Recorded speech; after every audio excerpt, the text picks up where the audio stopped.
नमस्कार साथियों, मैं रणवीर सिंह आप सभी का आपके अपने परिवार IITI अड्डा 24/7 के इस ऑफिशियल यूट्यूब चैनल पर आप सभी साथियों का मैं तहे दिल से हार्दिक स्वागत व अभिनंदन करता हूं और उम्मीद करता हूं कि आप बिल्कुल जहां भी होंगे स्वस्थ होंगे, मस्त होंगे और अपनी तैयारी में चार चांद भी लगा रहे होंगे। और जैसा कि आज आपको पता है कि आज दिवाली का त्यौहार है और पूरा देश हर्षोल्लास के साथ दिवाली मना रहा है और हम माता रानी से यही कृपा करेंगे कि अगली बार हमारे पैसे की दिवाली मनाई जाए हमारे घर पे। यानी कि हम जो हमारा जो सपना है, जो हमारा ड्रीम है, उस सपने को हम प्राप्त कर लें इस दिवाली। तो हम ऐसे मना ले रहे हैं, लेकिन अगली दिवाली जब आएगी तो वो हमारे पैसे की होगी, हमारी मेहनत की होगी, हमारे किरदार की होगी, क्योंकि जो हमने मेहनत किया है हो सकता है तब तक अगली दिवाली तक हमारा वो मेहनत दिख जाए। तो स्वागत करता हूं उन तमाम साथियों का जो हमेशा शाम को 7 बजे हमारी क्लास का इंतजार करते रहते हैं और इस बार भी, इस दिवाली के दिन भी हम आपके बीच में खड़े हैं। क्यों खड़े हैं? क्योंकि आपका सपना सबसे महत्वपूर्ण है। ठीक है, त्यौहार मनाइए और खुशी मनाइए, साथ ही साथ में अपनी पढ़ाई को भी रेगुलरिटी बना कर रखे रहिए। मैं समझता हूँ तो कि चूँकि ये त्यौहार ऐसे सीजन चलते हैं कि जहाँ पर थोड़ी सी पढ़ाई का ब्रेक हो जाता है और सब लोग जो भी पटना से होंगे, कई लोग ऐसे होंगे जो घर गए होंगे, कुछ लोग नहीं भी गए होंगे जिनका एग्जाम होगा, तो कोई बात नहीं, क्योंकि हमारा और आपका टारगेट एक ही है कि हमको सिलेक्शन लेना बहुत ज़रूरी है। ठीक है, तो आ जाइए एक बार आप लोग लाइव सेशन से जुड़ जाइए शानदार तरीके से और हम लोग क्लास को आगे बढ़ाते हुए लेके चलेंगे आपको, क्योंकि ये क्लासेस आपको भी पता है श्रीमान जी की ये पूरी की पूरी क्लासेस आपको रिकॉर्डिंग मिलती है, क्योंकि आपको भी पता है कि दिवाली का त्यौहार है। तो हमने आप लोगों के लिए, ताकि आपका पढ़ाई नुकसान ना हो, तो कोई बच्चा सोच रहा होगा गुरुजी आप कमेंट नहीं ले रहे हो, ऐसा कुछ नहीं मेरे प्यारे। अगर आप हैप्पी दिवाली का भी बोल रहे हैं तो भाई हम तो ऑलरेडी जानते हैं कि आज दिवाली का त्यौहार है, तो सबका मैं अभिवादन स्वीकार कर लिया हूँ। आप लोग बिल्कुल नाराज ना होइएगा। और आपको बता दूं कि इस दिवाली पे बहुत अच्छा ऑफर है। अगर आप कोई भी कोर्स परचेज कर रहे हैं तो मैक्सिमम टू मैक्सिमम डिस्काउंट मिल जाएगा। कूपन कोड Y835 लगाइएगा। अगर आप चाहते हैं कि सर हम क्लास को ज्वाइन करना चाहते हैं तो आप, स्वागत है आपका। आइए माँ सरस्वती से आशीर्वाद लेंगे और क्लास को स्टार्ट करेंगे, आगे बढ़ाएंगे। चलिए, आपके स्क्रीन पर रहा ये पहला सवाल। सिंक्रोनस मोटर स्वतः चालू नहीं होता है क्योंकि कोई पर्ची नहीं होती है, यानी कोई स्लिप, पर्ची मतलब होता है स्लिप, कोई पर्ची नहीं होती है। रोटर पर तत्कालिक टार्क दिशा आधे चक्कर के बाद हाँ ये सही है कि रोटर के तत्कालिक टार्क दिशा आधे चक्कर के बाद क्या हो जाती है भाई साहब? उलट जाती है। ऐसा क्यों होता है? क्योंकि आप भी जानते हैं कि जो हमारा दो पोल होते हैं, जैसे P और यन, सॉरी यन और यस, दो पोल होते हैं और उनके बीच में रोटर लगा होता है। ठीक है, तो अब जैसे वो घूमने का प्रयास करता है, फिर ये जो, चूंकि आपको भी पता है कि जब सेम सेम होगा तो क्या करेगा भाई साहब? जैसे मान लीजिए कि अगर यन यन होगा तो एक दूसरे क्या करेगा, एक दूसरे को क्या करेगा भाई, एक दूसरे को अट्रैक्शन करेगा। लेकिन जैसे ही एक यन और एक यस आएगा, यानी नॉर्थ पोल और साउथ पोल आएगा, तो एक दूसरे को क्या करेगा भाई साहब? रिपल करने का प्रयास करेगा। ठीक है, तो सिंक्रोनस मोटर स्वतः चालू नहीं होता, उसका सबसे रीजन यही है कि रोटर पर तार तत्कालिक टार्क दिशा आधे चक्कर के बाद क्या हो जाती है? उलट जाती है। इसमें कोई शक ही नहीं है। ठीक है, तो रोटर पर लगने वाली बल की दिशा क्या हो जाती है? इससे रोटर पर लगने वाली बल की दिशा क्या हो जाती है? बदल जाती है। तो हमारा उत्तर कौन सा होगा गुरुजी? तो सर जी हमने कहा बताओ, हमारा जो ऑप्शन होगा बी वाला होगा। कौन सा होगा हमारा? बी वाला उत्तर होगा। यानी कि रोटर, सब साफ साफ इसमें लिख ही दिया, तो मैं आगे क्या बताऊँ आपको, आप तो खुद समझदार हैं और आपको तो सब कुछ पता भी है। तो बी वाले को गुरुजी लॉक करवा दीजिए। हमने कहा हाँ भाई बिल्कुल हम बी वाले को ही लॉक करेंगे कि आधे चक्र के बाद ये क्या जाता है? उलट जाता है और हमारा जो मोटर होता है श्रीमान जी, रोटर पर लगने वाले बल की दिशा क्या जाती है? बदल जाती है। क्या जाती है? रोटर पर लगने वाले बल की दिशा क्या होती है? फोर्स जो होता है वो बदल जाता है। सिंक्रोनस मोटर स्वतः चालू नहीं होती है। इसका रीजन है कि रोटर पर तत्कालिक जो टार्क दिशा होती है वो आधे चक्कर के बाद क्या होती है? मतलब कि वो पूरा घूम ही नहीं पाता। जैसे वो घूमने का प्रयास करता है फिर वो वापस आ जाने का काम कर देता है। यानी कि मैंने कहा आपसे, क्योंकि आपको पता है कि नॉर्थ साउथ का पोल हमारा होता है स्टेटर और रोटर के बीच में, और आपको पता है कि सिंक्रोनस मोटर जो होता है वो क्या होता है? सेल्फ डबल एक्साइटेड मोटर होता है, जो कि आपको पता है कि जब इसको फील्ड में अगर हम DC सप्लाई देते हैं और इसके आर्मेचर में हम AC सप्लाई देते हैं, तो ये हमारा क्या होता है श्रीमान जी? यानी AC उधर से लेगा, इधर से DC लेगा, इसीलिए ये AC DC दोनों पे काम करता है। एक तुल्यकालिक मोटर के V वक्र के बीच संबंध क्या दर्शाता है? तो एक तुल्यकालिक मोटर के V वक्र के बीच संबंध दर्शाता है उत्तेजना, वर्तमान और वापस EMF, DC फील्ड करंट और AC आर्मेचर करंट और सप्लाई वोल्टेज। उपरोक्त में से कोई नहीं। एक तुल्यकालिक मोटर V वक्र के बीच में क्या दर्शाता है? तो V वक्र का अगर मैं बात करूँ तो क्या दर्शाएगा भाई? V वक्र पूछा है, एक उल्टा V वक्र होता है, एक V वक्र होता है, तो फाई किसके बीच में दर्शाएगा? आर्मेचर करंट और फील्ड करंट के बीच में, या फिर इन्होंने कहा कि एक्साइटेशन करंट और बैक ईएमएफ नहीं, आर्मेचर करंट सप्लाई वोल्टेज नहीं, तो कौन सा होगा हमारा डीसी फील्ड करंट। बिल्कुल सही बोला आप लोगों ने, फील्ड करंट और आर्मेचर करंट के बीच में ही दर्शाता है, इसमें कोई शक ही नहीं है। तो फील्ड करंट और आर्मेचर करंट, फील्ड करंट और आर्मेचर करंट के बीच में जो हमारा होता है, यानी हमारा यहाँ पर आर्मेचर करंट होगा, यहाँ पर हमारा फील्ड करंट होगा, यहाँ पर हमारा क्या होगा आपका आर्मेचर करंट होगा, यहाँ पर फील्ड करंट होगा, और इनके बीच में जो वक्र बनता है वो क्या कहलाता है भाई साहब, वो कहलाता है हमारा वी वक्र। और उल्टा वी वक्र की मैं बात करूं तो उल्टा वी वक्र कैसा बन जाता है, वो बन जाता है इस टाइप से। ये किस तरह से बनेगा, इस टाइप से बनेगा। किस टाइप का बनेगा, इस टाइप का बनेगा, ठीक है। और उल्टा वी वक्र की मैं बात करूं तो इस तरह से बन जाता है। कैसे, इस तरह से बन जाता है, सेम फिगर यही रहता है। लेकिन यहाँ पर हमारा फील्ड करंट होगा तो यहाँ पर हमारा क्या हो जाएगा, पावर फैक्टर हो जाएगा, क्या हो जाएगा, शक्ति गुणांक हो जाएगा, ठीक है। तो फील्ड करंट हमारा तो यहाँ रहेगा, जैसे जैसे फील्ड बढ़ेंगे तो वैसे ही। अब बीच में हमारा क्या होगा भाई, ये हमारा क्या होगा, ये बीच में हमारे क्या, इधर लीडिंग इधर हमारा लैगिंग। तो अभी के लिए फिलहाल उत्तर कौन सा लॉक करेंगे हम, कौन सा, किसको लॉक किया जाए, तो गुरुजी डीसी फील्ड करंट और एसी आर्मेचर करंट के बीच में कर दीजिए। कहाँ हम लोगों को परेशान किए हैं, बिल्कुल सही बात है। तो फील्ड करंट और आर्मेचर करंट के बीच में, तो फील्ड करंट और आर्मेचर करंट के बीच में हमारा कौन सा होगा, बी वक्र होगा। कौन सा होगा हमारा, ये वाला, ठीक है, ये वाला उत्तर। और इसे भी इसमें पावर फैक्टर तो दिया नहीं है, तो हमारा स्वाभाविक है कि यही वाला उत्तर आपका परफेक्ट और सही हो जाएगा। तो क्वेश्चन नंबर 2 का बी वाला ऑप्शन बिल्कुल सही और परफेक्ट है। क्वेश्चन नंबर 2 का बी वाला उत्तर आपका बिल्कुल सही और दुरुस्त है, ठीक है। हाँ, सबसे सही उत्तर हमारा यही होगा। तो क्वेश्चन नंबर 2 का बी वाला उत्तर। चलिए आगे बढ़ते हैं। क्वेश्चन नंबर 2 के बाद, सिंक्रोमोटर की गति विनियमन कैसा होती है भाई साहब, तो भाई गति विनियमन पूछा है, वोल्टेज रेगुलेशन पूछा है आपसे।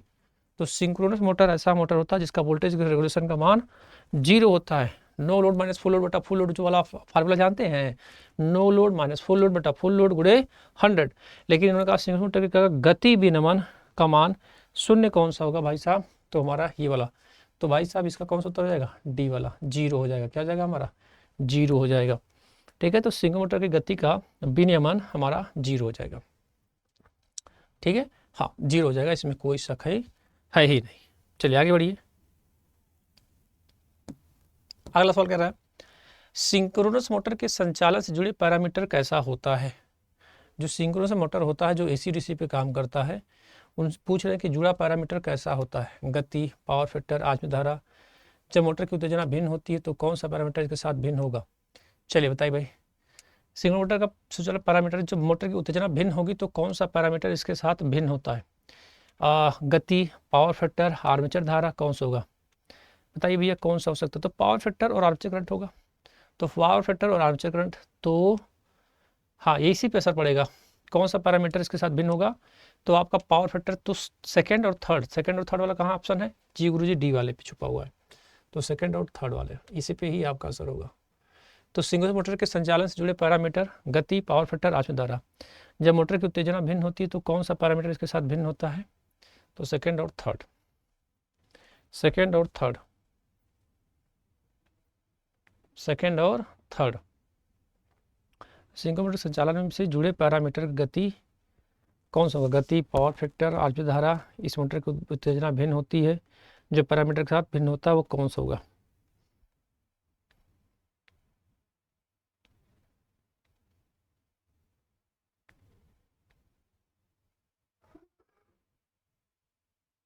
हाँ बिल्कुल सही है, सेकेंड और थर्ड, ठीक है। आपको अंतर देखने को मिलेगा किस पे, पावर फैक्टर, शक्ति गुणांक। भाई आपको भी पता है कि पावर फैक्टर का मान क्या है। मैं ऐसा क्यों बोल रहा हूँ भिन्न भिन्न मतलब अलग अलग। भाई वो सिंक्रोनस मोटर आपका लीडिंग, लैगिंग, इसके अलावा अगर मैं बात करूँ यूनिटी, ये तीनों पे काम करता है। लीडिंग, लैगिंग और यूनिटी तीनों पे काम करता है। भाई अगर मैं बात करूँ पावर फैक्टर का, तो पावर फैक्टर जो होता है वो किस पे काम करता है भाई, तो लीडिंग, ठीक है, लीडिंग, लैगिंग और किस पे काम करता है भाई, यूनिटी। इन तीनों पे काम करता है कौन, सिंक्रोनस मोटर का, ठीक है। और आर्मेचर धारा की अगर मैं बात करूं तो लीडिंग और लैगिंग इसका मान अलग अलग होता है, मतलब कि कम हो जाता है, ठीक है। और सबसे कम अगर मैं बात करूं आपसे तो यूनिटी पावर फैक्टर पे, यानी कि इकाई पावर फैक्टर पे आर्मेचर धारा का मान सबसे कम होता है। तो सिंपल, तो भाई दो कौन पे असर पड़ेगा आपका, तो असर आपका पड़ेगा इसी पे, किस पे, पावर फैक्टर और आर्मेचर धारा पे। बस यही क्या अभी रहा, देखिए जब मोटर की उत्तेजना भिन्न होती है तो कौन सा पैरामीटर इसके साथ भिन्न हो जाता है। तो भिन्न वाला गति, स्पीड, तो आपको पता है कि सिंक्रोनस मोटर कांस्टेंट स्पीड पे काम करता है, स्थिर पे काम करता है, कोई परिवर्तन नहीं होता उसमें, चाहे लोड बढ़े या ना घटे बढ़े उससे कोई फर्क नहीं पड़ता। ठीक है, चलिए 5 नंबर पे आइए। सिंक्रोनस मोटर में हंटिंग किसके कारण नहीं हो सकती है? हवा और घर्षण। हाँ, यही तो है सबसे पहला कि भाई आपका विंडेज और फ्रिक्शन से क्या लेना देना, जो मैकेनिकल लॉसेस में आती है। किस में आती है आपकी? अगर मैं बात करूँ ये जो आता है लॉसेस, ये कौन से में आता है? यांत्रिक। किस में आता है? यांत्रिक हानि में आता है। किस में आता है? यांत्रिक हानि में आता है। तो यही नहीं होगा, हवा और घर्षण वाला नहीं होगा, हवा और घर्षण वाला नहीं होगा, हवा और घर्षण वाला नहीं होगा।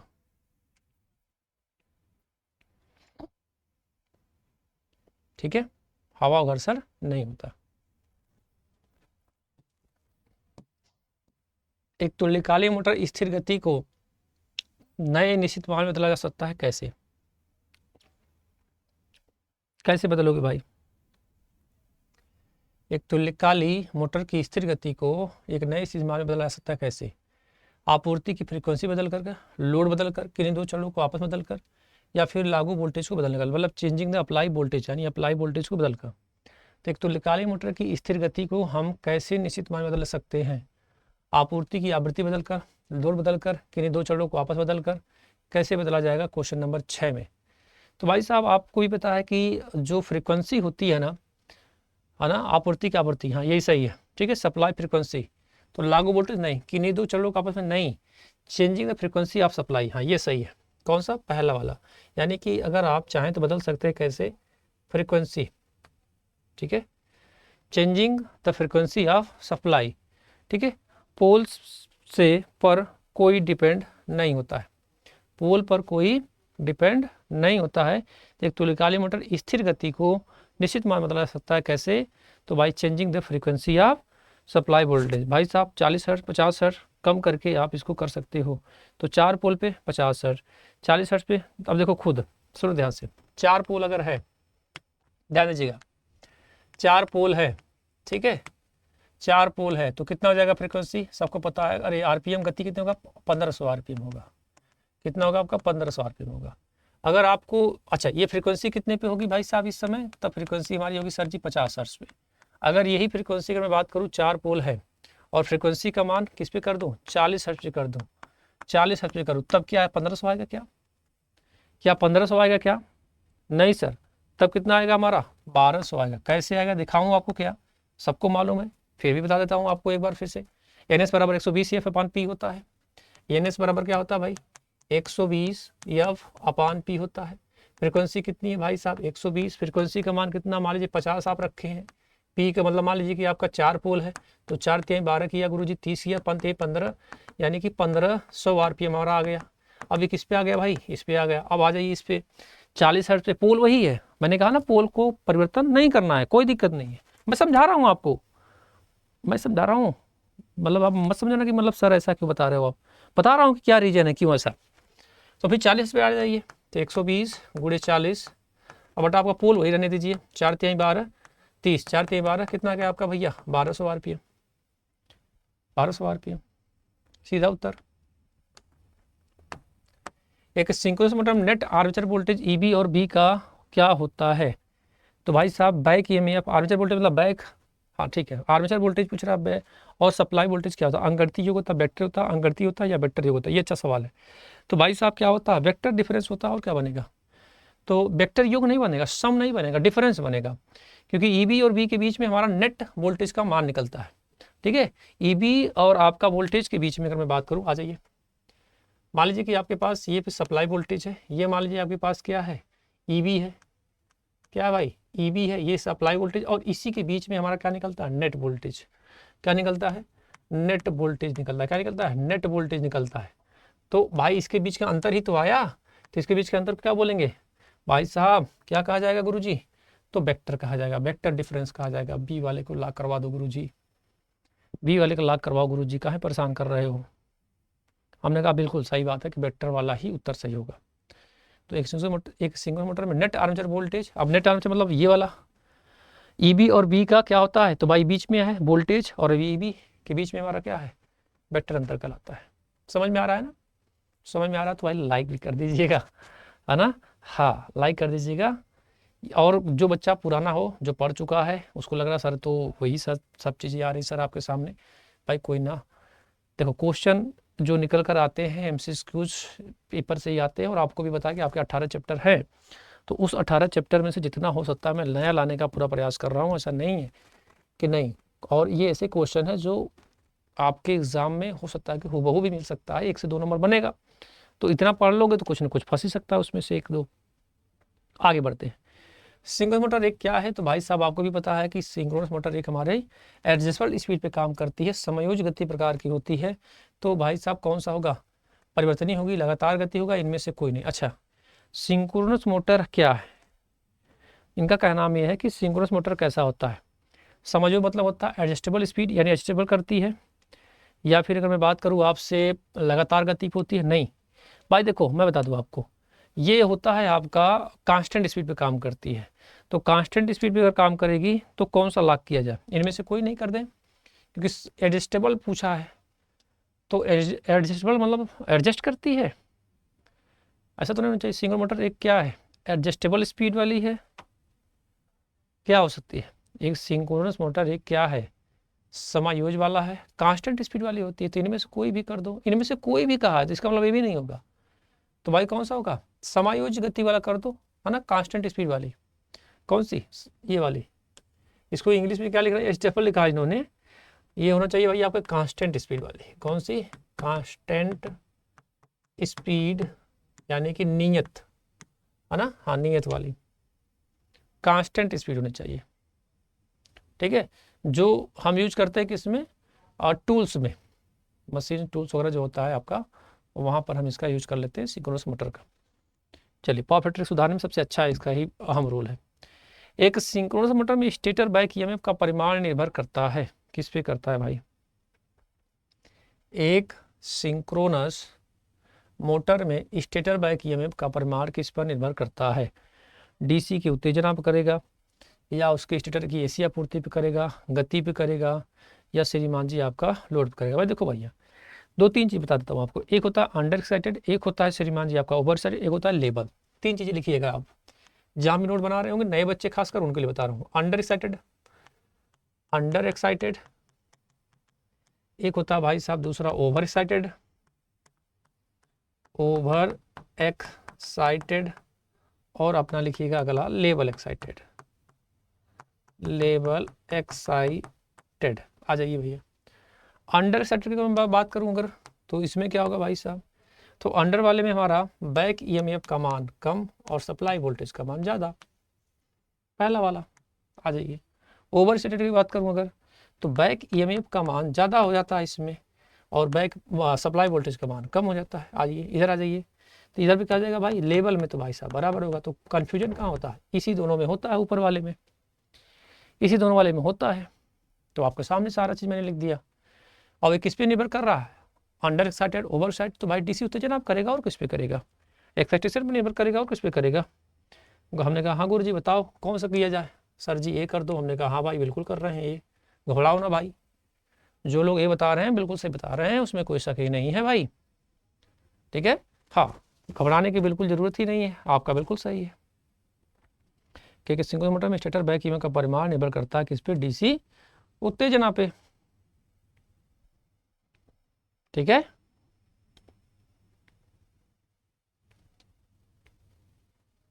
हो गया जी सर, हो गया, याद आ गया ना। अंडर साइडेड कहेगा तो सप्लाई वोल्टेज का मान ज़्यादा, ओवर साइडेड कहेगा तो बैक ईएमएफ का मान ज़्यादा, फुल वाले लेवल पे कहेगा तो आपका ईवी बराबर वी, किस पे करेगा, डीसी उत्तेजना पे करेगा। चलिए आगे बढ़ते हैं। एक unexcited single phase synchronous motor क्या होता है, तो भाई सबको पता है कि रिलेक्टेंस मोटर कहलाएगा, स्टेपर कहलाएगा, रिपल्सन कहलाएगा, स्टेपर कहेगा, यूनिवर्सल कहेगा। तो सबको मालूम है रिलेक्टेंस क्या कहलाएगा भाई, अनिच्छा मोटर। तो unexcited single phase single motor क्या कहलाता है, अनएक्साइटेड मोटर कहलाता है। तो अनएक्साइटेड वाला तो उसमें तो दिया ही नहीं है, तो अनएक्साइटेड वाला कौन सा जगह, तो रिलेक्टेंस मोटर कहलाएगा, और क्या कहलाएगा, स्टेपर तो कहलाएगा नहीं, प्रतिकर्षण कहलाएगा नहीं। अनिच्छा वाला कर दो भाई, इसको कर दो डी वाले के, रिलेक्टेंस, है ना। हालांकि इसको अनएक्साइटेड मोटर भी कहा जाता है, क्या बोला जाता है, अनएक्साइटेड मोटर भी कहा जाता है, unexcited motor, unexcited motor unexcited motor कहलाता है, अनएक्साइटेड मोटर कहलाता है।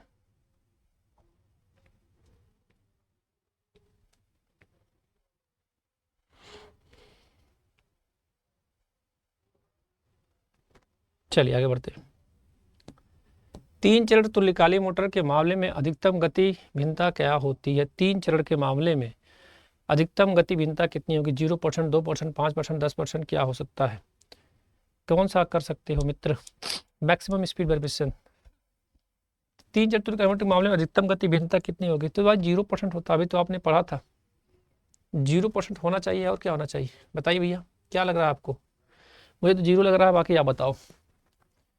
मैंने तो आपको बता दिया कि 0% होगा, निश्चित है, क्योंकि अभी हमने पढ़ा वोल्टेज रेगुलेशन के मामले में कि हमारा इसमें वोल्टेज रेगुलेशन नहीं होगा, ये 0 ही होता है। तो 0 करो, सीधा उत्तर करो, आपको सोचने की जरूरत ही नहीं है, फट से करो गुरु जी, 0 करो।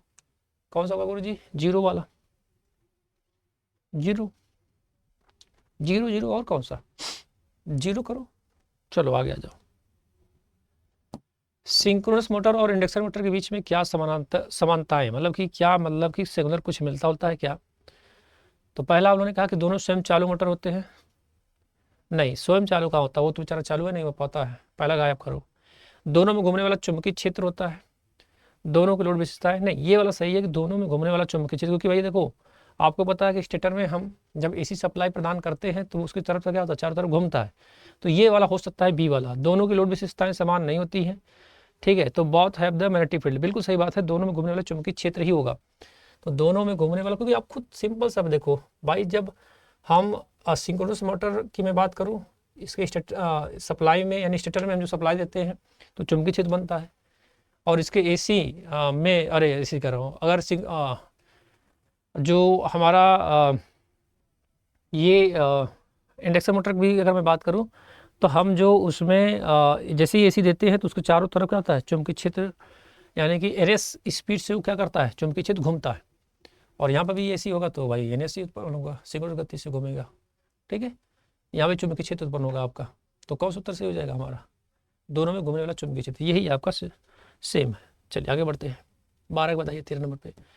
सिंक्रोनस मोटर के आर्मेचर करंट का मान छोटा होता है, वो कब होता है? लेवल पे होगा, ओवर पे होगा। देखो अभी हमने बताया था आपको कि सबसे कम किस पे पाया जाएगा, तो मैंने कहा था आपको उस सवाल में कि यूनिटी पावर फैक्टर पे। और यूनिटी कब होगा? जब हमारा बैक ईएमएफ और सप्लाई वोल्टेज का मान बराबर होगा, यानी ईबी और बी बराबर होगा। अंडर साइड में मैंने कहा था कि वोल्टेज का मान ज़्यादा होगा, ईबी यानी बैक ईएमएफ का मान कम होगा। ओवर साइड में मैंने कहा था कि बैक ईएमएफ का मान ज़्यादा होगा और उसका मान कम होगा। और हमने कहा भी था वहाँ पे सवाल में कि उन्हें पूछा था ना कि धारा का भिन्न भिन्न होता है, अलग अलग होता है, मतलब कि जब एक कौन कौन से होगा, तो हमने कहा था पावर फैक्टर पे और आर्मेचर धारा पे। और देखो आप सवाल आपके सामने आ गया, तो कौन सा होगा हमारा? लेवल पे होगा, बिल्कुल सही बात है, लेवल पे हमारा होता है। ठीक है, तो लेवल एक्साइटेड पे सबसे कम, यानी कहा था ना जो बीच वाला इस तरह से बनाया था कि भाई इस पे क्या होता है, सबसे कम होता है, तो लेवल वाला, बिल्कुल सही बात है। लेवल एक्साइटेड को आप लॉक करो, क्या करो? लेवल एक्साइटेड को आप क्या करो श्रीमान जी, लॉक कर दो, आपका उत्तर बिल्कुल परफेक्ट और सही हो जाएगा। ठीक है, और अगर मैं बात करूं जो ओवर और अंडर, ये दोनों की मैं बात करूं अगर, तो भाई साहब इस पे क्या होता है? अधिक होता है। क्या होता है? अधिक होता है। तो धारा का मान क्या होता है? अधिक होता है। धारा आपका क्या होता है? ज़्यादा होता है। ठीक है, इस पे किस पे भाई? ओवर और अंडर वाले पे, दोनों पे अधिक होता है, लेकिन लेवल पे क्या होता है? सबसे कम पाया जाता है। ठीक है, सबसे कम हमारा पाया जाएगा, समझ नहीं समझ गए? और लेवल पे पावर फैक्टर का मान क्या होता है? अधिक होता है। और इस पे भी पावर फैक्टर का मान क्या होगा? अधिक होता है। तो इस पे भाई पावर फैक्टर का मान क्या होगा? अधिक होगा। ठीक है, शक्ति गुणांक का मान क्या होगा? अधिक होगा। समझ गए ना? समझ गए? धारा का मान क्या होगा यहाँ पर भाई साहब? सबसे कम। तो लेवल एक्साइटेड पे किस पे पाया जाएगा? लेवल एक्साइटेड पे पाया जाएगा। चलिए गुरुजी आगे बताइए। सिंक्रोनस मोटर के लिए शुरुआती टार्क या रनिंग टार्क का अनुपात कितना होता है? तो भाई साहब सबको पता है कि स्टार्टिंग टार्क 0 होता है। क्यों? क्योंकि भाई साहब मोटर हमारी सेल्फ स्टार्ट होती ही नहीं है। सिंक्रोनस मोटर के शुरुआती टार्क और रनिंग टार्क का अनुपात क्या होता है? तो भाई साहब आपको भी पता है कि शुरुआती टार्क का मान 0 होता है।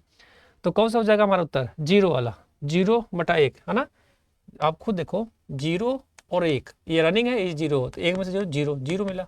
तो कौन सा जाएगा गुरु जी? 0 वाला। कौन सा लॉक करवा रहे हैं गुरु जी आप? 0 को लॉक करवा रहा हूँ सर। तो 0 वाला उत्तर आपका बिल्कुल परफेक्ट और सही हो जाएगा। और ऐसा क्यों है? क्योंकि आपको पता है कि मोटर हमारी सेल्फ स्टार्ट नहीं होती है। ठीक है, हाँ, मैं मानता हूँ कि आज थोड़े बच्चे कम होंगे क्योंकि दिवाली का त्यौहार है, सब लोग एकदम मस्ती में घूम रहे होंगे, कोई पटाखा फोड़ रहा होगा, कोई कुछ कर रहा होगा। लेकिन हाँ ठीक है, अभी अगर आप नहीं देख पा रहे तो बाद में क्लास ज़रूर देख लीजिएगा, कल देख लीजिएगा, परसों देख लीजिएगा, लेकिन देख जरूर लीजिएगा। अगर मान लीजिए आपके पास पहले का नोट्स बना हुआ होगा, ये क्वेश्चन आपके पास पड़े होंगे तो रिवीजन मार लीजिएगा, लेकिन देखिएगा जरूर। मैं कहता हूँ ना बार बार, एक ही चीज़ है, आप भी जानते हैं मोटर एक ही है, जनरेटर एक ही है, सिग्नल मोटर एक ही है, तो क्वेश्चन भी उसी में से घूम घूम कर निकल कर आएंगे, है ना। ऐसा तो है नहीं कि नहीं कुछ अलग से आ जाएगा ठीक है। हाँ, और आपको भी पता है कि सभी प्रीवियस ईयर के क्वेश्चन होते हैं जो आपके एग्जाम से आए हुए हैं, वही चीज़ बताई जाती है आपको। एक कम उत्तेजित तुल्यकालिक मोटर में क्या होता है, तो भाई साहब आपको भी पता है कि कम वाले में क्या होगा, एक कम उत्तेजित यानी कि अंडर एक्साइटेड में। और अभी आपको ने देखा था, 3 चीज़ मैंने लिखवाया था, कहाँ गया क्वेश्चन सर जी, दिखाओ आप।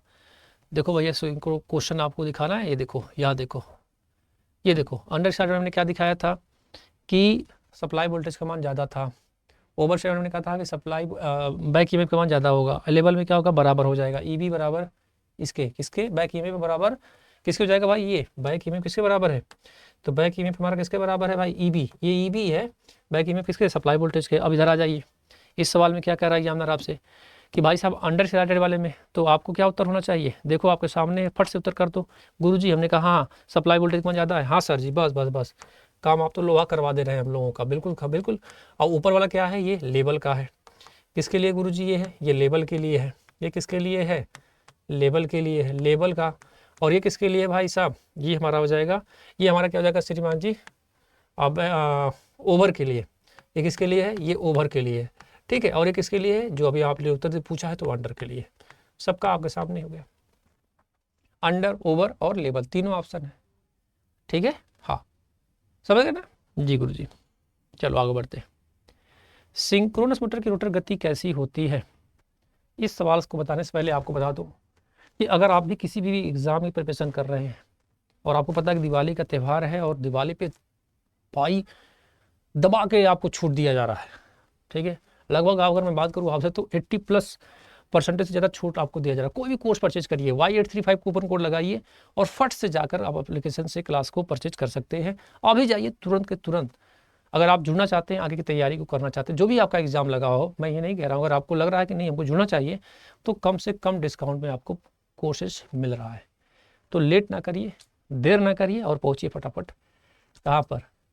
कहाँ पर जाएंगे, ठीक है। और हाँ आपको भी पता है कि मैं ये 21-22 तारीख को रिकॉर्ड कर रहा हूँ अक्टूबर को, ठीक है। तो हो सकता है कि ये क्लासेज आपको 31 तारीख को देखने को मिले।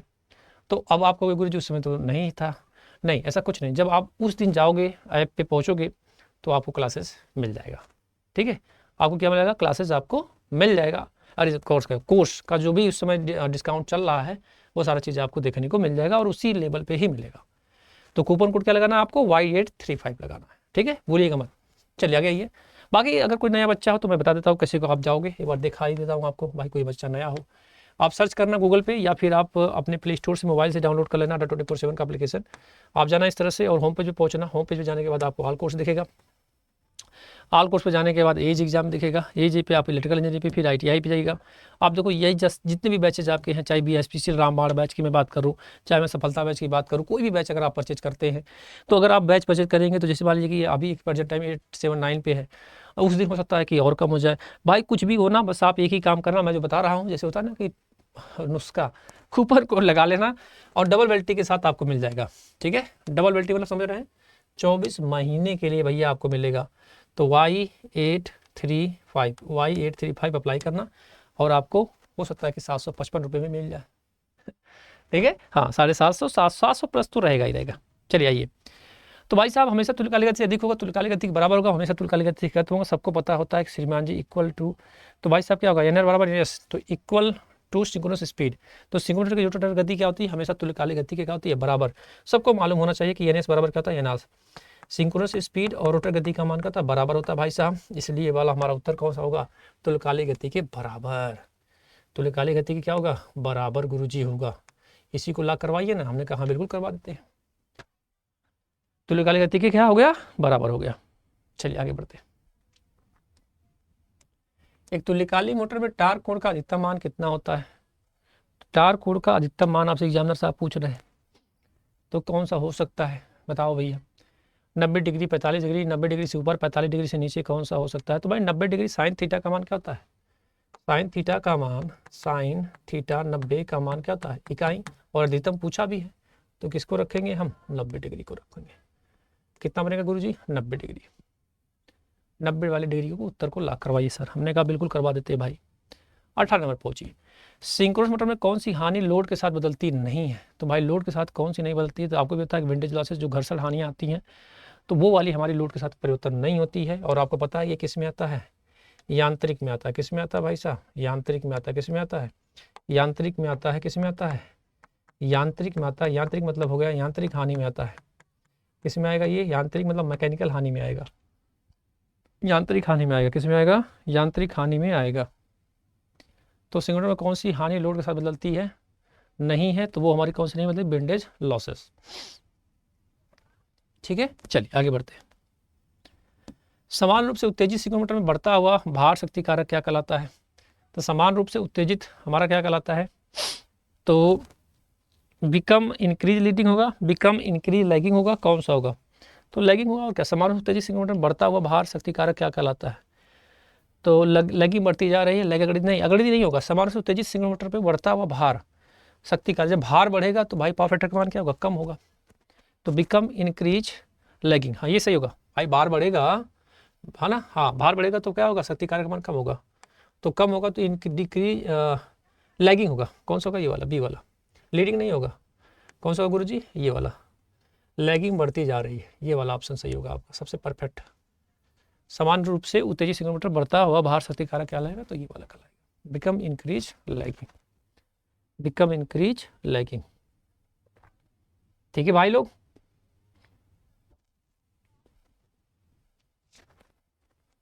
चलिए आगे आइए। सिंक्रोनस मोटर आमतौर पर कैसे होते हैं? तो सिंक्रोनस मोटर आमतौर पर हिस्टेरिसीस प्रकार की मशीन होती है, मुख्य पोल प्रकार की मशीन होती है, बेलनाकार होती है, इंडक्शन प्रकार की मशीन होती है। कौन सी होती है? Question number 20। तो भाई साहब कौन सा होगा? तो सेरिड प्रकार का होगा। और कौन सा? क्योंकि सिंक्रोनस मोटर मैक्सिमम, अधिकतम जो हम यूज करते हैं सेरिड प्रकार का ही करते हैं, है ना। मुख्य पोल प्रकार की मशीन होती है जिसकी स्पीड लगभग अगर मैं बात करूँ तो 1500 आरपीएम या 1800 आरपीएम, इससे ज़्यादा नहीं होता है ना। तो कौन सा होगा गुरुजी? ये वाला, बी वाले को लॉक करवाओ सर। हमने कहा बिल्कुल भैया, क्यों नहीं करवाएंगे, बिल्कुल करवाएंगे। तो 20 का बी, 20 का बी, 20 का बी। समझ में आ रहा ना? किसी को दिक्कत नहीं हो रहा ना? तो सिंक्रोनस मोटर में आमतौर पे क्या होते हैं? तो मुख्य पोल की मशीनें वाला। एक सिंक्रोनस मोटर में टार्क कोड क्या होता है? तो टार्क कोड हमारा क्या होता है? आवृत्ति वोल्टेज और ईएमएफ के बीच के कोड होता है। चुंबकीय धारा और पश्चिम के बीच का कोड होता है। घूर्णन स्टेटर फ्लक्स और रोटर ध्रुव के बीच का कोड होता है। और में से कोई नहीं। क्वेश्चन नंबर 21 में क्या हो सकता है? तो घूर्णी स्टेटर वाला होगा, है ना। हाँ, तो घूर्णन स्टेटर फ्लक्स और रोटर ध्रुव के बीच के कोड होता है। बिल्कुल सही बात है, सी वाला। तो घूर्णन स्टेटर फ्लक्स और रोटर घूर्णन के बीच का कोड होता है, ये वाला होगा। कोड बनेगा आपका आपूर्ति वोल्टेज नहीं, स्टेटर फ्लक्स और रोटर ध्रुव के बीच में। ठीक है, हाँ ठीक है। और आपको पता है कि जो पोनी मोटर द्वारा स्टार्ट करते हैं इसको, है ना। हाँ, तो ये सही है, घूर्णन स्टेटर फ्लक्स और रोटर ध्रुव के बीच का कोण। सी वाला उत्तर लॉक करिए, फट से करिए, बिना सोचे समझे करिए। चलिए आगे बढ़ते हैं। पोनी मोटर को चालू करने के लिए आ भी गया, खंभों की कम से कम कितनी होगी? तो भाई साहब पोनी मोटर में 2 पोल होते हैं, गति से अधिक होनी चाहिए। तो भाई साहब इन्होंने कहा है कि पोनी मोटर को चालू करने के लिए सिंक्रोनस मोटर पर खंभों की संख्या कम से कम 2 खंभे अधिक होना चाहिए। नहीं, 2 खंभे से अधिक नहीं होना चाहिए, ये गलत है। 2 ही खंभे काफ़ी है भाई उसके लिए। ठीक है तो नो कर दो आप। क्या कर दो भाई आप साहब? नो कर दो। क्या कर दो गुरुजी? नो कर दो, है ना। नहीं, नहीं वाला कर दीजिए भैया, नहीं।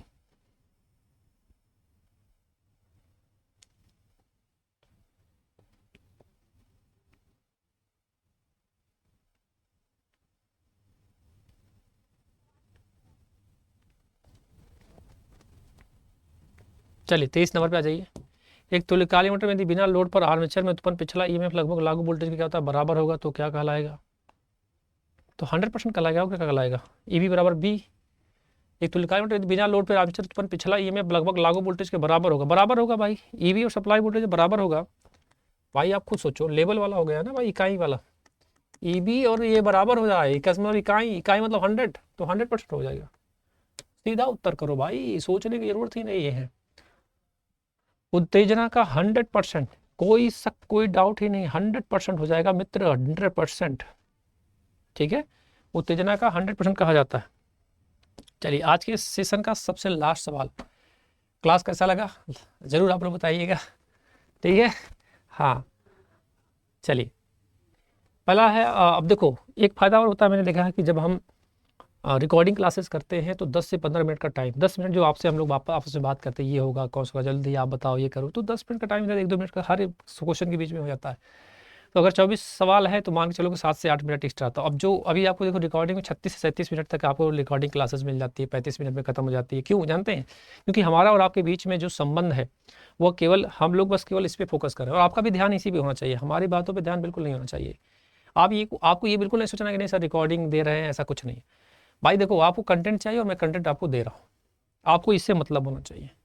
ठीक है, जो पढ़ने वाला बच्चा होता है वो ये नहीं देखता है कि कैसे क्या आया, उसको पढ़ना है तो रोज आएगा, रोज पढ़ के जाएगा। अगर मैं 1000 बार भी बोलूँगा सिमुलेटर इस पे चलता तो तभी वो सुनने आएगा, क्योंकि उसको भाई कुछ सीखना है। ठीक है, हाँ। तो सिमुलेटर कैसा होता है भाई, पूर्ण भार उत्साहित पे तुल्यकालिक मीटर के तहत होता है, पूर्ण भार की बारह उत्तेजित होता है, तहत कोई भी बाहर नहीं होगा, उत्तेजित किलोमीटर कोई बाहर नहीं होता है। तो भाई साहब का होगा फुल लोड पे होगा हमारा, और ओवर एक्साइटेड पे होगा। और ओवर एक्साइटेड मतलब कौन सा होगा हमारा, ये वाला बी वाला ऑप्शन। तो फुल लोड पे ओवर एक्साइटेड सिंगल मोटर कहलाता है। और इस समय जो रेटिंग होती है किस में ली जाती है, kVAR में ली जाती है, kilo volt ampere reactive power में ली जाती है ना। किस में लिया जाता है, kVAR में। किस में लिया जाता है, kVAR में, kVAR में, kilo volt ampere reactive power. तो हमारा उत्तर कौन सा हो जाएगा, full load over excited synchronous motor कहलाएगा। 24 का ऑप्शन नंबर ये वाला। ठीक है, चलो। और आपको पता है कि जितना मेरे पेड वाले बच्चे हैं उनकी क्लासेस तो मैं पहले से ही ऑलरेडी लेकर आ चुका हूँ, क्योंकि मुझे मालूम था कि दीपावली का त्यौहार होगा, छठ तक पूजा तक होगा, तो मैंने ऑलरेडी आपकी क्लासेस को एक्स्ट्रा पहले ही पढ़ा कर आया है, तो ताकि आपको ये ना लगना चाहिए कि सर आपने पढ़ाया नहीं। ठीक है, हाँ बहुत बहुत धन्यवाद आप सभी को, आप सभी लोग लाइव सेशन से जुड़े। मिलते हैं आप लोगों से कल की क्लास में फिर से एक बार फिर से आकर शाम को 7 बजे। आप लोग अपना ख्याल रखना, ध्यान रखना और अच्छे से त्यौहार को मनाइए, है ना। हाँ चलिए, धन्यवाद।